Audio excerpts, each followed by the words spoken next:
আলহামদুলিল্লাহ ২৯টা রোজা শেষ করে সকল মুসলিমের মনের ভিতরে চাঁদ রাতের আনন্দ শুরু। আসসালামু আলাইকুম, সবাই কেমন আছেন? আশা করছি ভালো আছেন। আমরা আল্লাহর অশেষ রহমতে ভালো আছি। তা আমরা ইফতার শেষ করে সরাসরি একটা কসমেটিক্সের দোকানে চলে আসছি। হাসনাও জামার সাথে ম্যাচ করে কিছু জুয়েলারি কিনবে।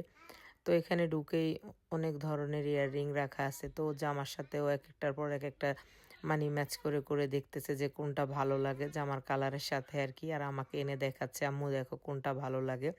তো ভাবছে যে কান টানা সহ এটা নিবে, পরে আর এটা নেওয়া হয়নি, অন্যগুলো নিচ্ছে। তা আমি ওকে বলেছি যে একসাথে গলার কানের একটা সেট নিয়ে নেওয়ার জন্যে, ম্যাচ করে জামার সাথে প্রথম যে জামাটাও পরবে। তো বলতেছে না আম্মু, সেট নিব না, আমি আলাদা আলাদাভাবে সব কিছু মিলিয়ে মিলিয়ে কিনবো। তো আমি ভাবলাম যে ঠিক আছে, ওর যেভাবে ভালো লাগে সেভাবেই নেক। বলতেছে সিম্পল একটা টিকলি নিবে, পরে এই টিকলিটা নিল, এটাও জামার সাথে ম্যাচ করে নিচ্ছে। যাই হোক, তারপরে এখানে পিঙ্গের রিং দেখতেছে। মেয়ে মানুষ, আমরাও একসময় এরকম ছিলাম, এখনও আছি, এখনও যে কিনি না তা না।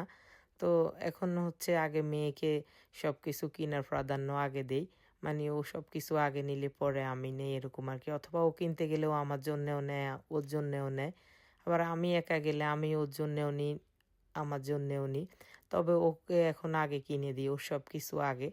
যাই হোক, তা আমিও আমার বাবা মার কাছে একটা সময় এরকম ছিলাম। অনেক কিছু নেওয়া হয়েছে, এখন চুড়ি দেখতেছে। তো পরে সিলভার কালারের এই চুড়িগুলো জামার সাথে ম্যাচ হয়েছে, তো পরে এগুলো নিল আর কি। তো এখানে মোটামুটি অনেক কিছুই কিনা হয়ে গেছে, ওসব কিছু মিলিয়ে মিলিয়ে নেওয়া হয়েছে।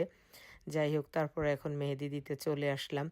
এত পরিমাণ ভিড়, মেহেদি কিভাবে দিব জানি না।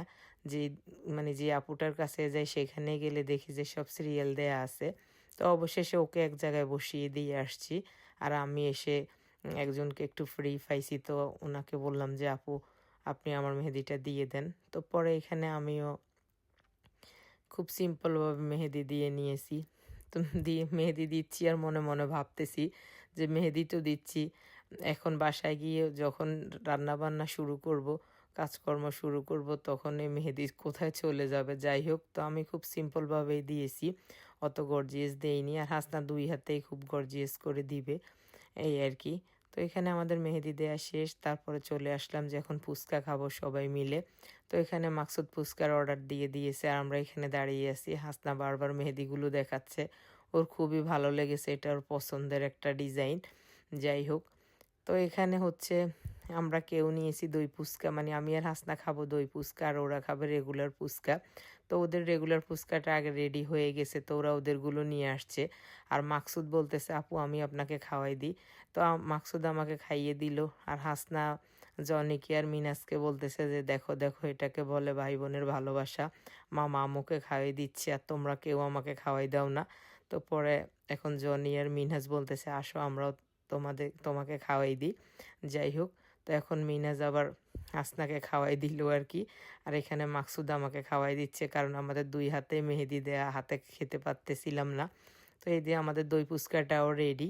আমি আবার সবসময় দই ফুচকাটা পছন্দ করি, আমার কাছে ভালো লাগে। তবে সবসময় সব জায়গায় তো দই ফুচকা পাওয়া যায় না।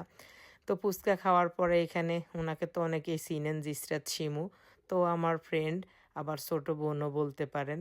ওরা শাওন ভাইয়া, সাথে হচ্ছে আয়জাল মেহমেদ, তো ওরা সবাই মিলে আসছে। আমরা আপনা বাজারে আবার একসাথে সবাই একটু দেখা করলাম, কিছুক্ষণ সময় কাটালাম, কথা বললাম। তারপরে এখানে আমার কিছু টুকিটাকি কেনাকাটা আছে, সেটা করে এখন বাসার উদ্দেশ্যে চলে যাব। আজকের ভিডিওটা এ পর্যন্তই। আল্লাহ হাফেজ।